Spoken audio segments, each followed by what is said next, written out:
मुंबई से सटे पालघर जिले के मनोर पुलिस थाने परिक्षेत्र के दोहरी हत्याकांड का आरोपी 24 घंटे में हुआ गिरफ्तार। मनोर पुलिस थाना अंतर्गत वानीपाड़ा सावरे गांव में देवर संदीप रामजी डावरे ने अपनी बहन सुमन उर्फ सकू सदू करबट और एक साथीदार हरी रामा गोवारी की मदद से 22 वर्षीय सुष्मिता प्रवीण डावरे और उसकी 1.5 वर्ष की बच्ची प्रतिभा को मौत के घाट उतार दिया।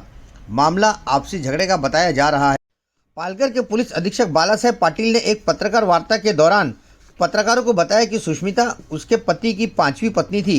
इसके पूर्व प्रवीण को उसकी 3 पत्नियां छोड़कर चली गई थी और चौथी पत्नी की मृत्यु हो गई थी। सुष्मिता उसकी 5वीं पत्नी थी। सुष्मिता का पति मछली पकड़ने की नाव पर काम करता था। घर में देवर संदीप के साथ सुष्मिता का हमेशा झगड़ा होता था। सुष्मिता का कहना था कि वह घर छोड़कर कहीं और चला जाए, पर उसका अपना घर होने के कारण वह झगड़ कर भी वहीं रहता था। सुष्मिता भी डटकर उसका मुकाबला करती। जैसे ही प्रवीण नाव पर मछली पकड़ने के लिए गया, उसके दूसरे दिन ही संदीप रामजी डावरे ने अपनी बहन सुमन उर्फ सकू सदू करबट और हरी रामा गोवारी की मदद से सुष्मिता प्रवीण डावरे और उसकी 1.5 वर्ष की बच्ची प्रतिभा को दुपट्टे से गला दबाकर मौत के घाट उतार दिया। उनकी लाशों को फेंकने के लिए तीनों ने अहम भूमिका निभाई। पहले 2 प्लास्टिक की गोनियों में पत्थर भरे और फिर दोनों लाशों को करीब 2 किलोमीटर दूर ले जाकर वहां हर शव को रस्सी से बांधकर गोनी बांध दी, फिर नाले में फेंक दिया जिससे वह लाशें ऊपर न आए। पर थोड़ी ही देर में लाशें फूल गई और ऊपर आ गईं। जब हरिश्चंद्र दामजी बर्डे नामक पुलिस पाटिल ने देखा तो पुलिस को सूचित किया और तब जाकर पुलिस ने छानबीन की और आरोपियों को 24 घंटे के भीतर गिरफ्तार कर लिया। सर, मनोर पुलिस थाना अंतर्गत हत्याकांड हुआ है और जिसमें एक माँ और बेटी दोनों की निष्पाप हत्या हो गई है। क्या मामला है पूरा? 2 तारीख को मनोर सावरे वानीपाड़ा ये एरिया में एक डेड बॉडी पानी के ऊपर आ गई है। इस तरह की इंफॉर्मेशन हमें पुलिस पार्टी से मिल गई।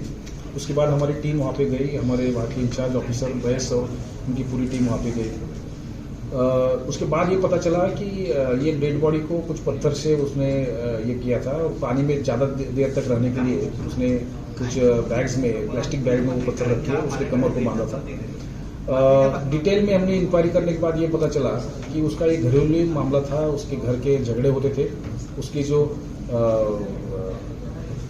उसके घर में जो उसके रिलेटिव्स थे उनके और इसकी जमती नहीं थी। इसकी वजह से ये दोनों ने मिलके उसकी हत्या की और गांव के एक आदमी के सहयोग से उसकी डेड बॉडी को उसने पानी में डाला था। इसके साथ ही एक 1.5 साल की बच्ची भी, उसका भी मर्डर करके उसको भी पानी में डाला था। ये सब चीज़ें इन्वेस्टिगेशन में सामने आ गई और अभी का इन्वेस्टिगेशन वहाँ के इंचार्ज बहस कर रहे हैं। सर, देखा जाए तो उसके पति का मान लो कहीं शादी किया था, इस बारे में क्या कहेंगे? उसका पति अपने मछुआरे का काम कर रहा है। समुद्र में अभी भी है, अभी वो आया नहीं है।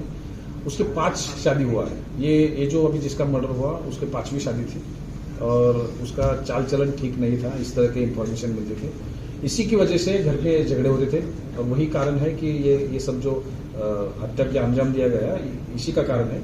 इसी का नतीजा है कि घर में ये इसी चीज को लेके झगड़े होते हैं। मुंबई से सटे पालघर जिले के मनोर पुलिस थाना अंतर्गत देवर ने अपनी भाभी और भतीजी की हत्या कर दी, सिर्फ इसलिए कि भाभी और देवर में झगड़ा होता था। उसका कहना था कि देवर जमीन छोड़ के, अपना घर छोड़ के चला जाए, लेकिन वो जाने को तैयार नहीं था क्योंकि उसके भाई की 5वीं औरत थी और उससे एक बच्ची भी थी। देवर ने मौका पाते ही अपनी भाभी को मौत के घाट उतार दिया और उसे दूर नाले में ले जाके फेंक दिया। उसको मदद करने के लिए उसी की ननद ने इसे मदद की और वहां से शव को ले जाके वहां फेंकने में कामयाब हुए, लेकिन पुलिस ने इस गुत्थी को सुलझा लिया। पालघर के पुलिस अधीक्षक बालासाहेब पाटिल के नेतृत्व में पालघर के मनोर पीआई ने इस मामले को सुलझाने में तुरंत सफलता दिखाई और इस मामले को सुलझा लिया गया है। तीनों आरोपी गिरफ्तार हैं।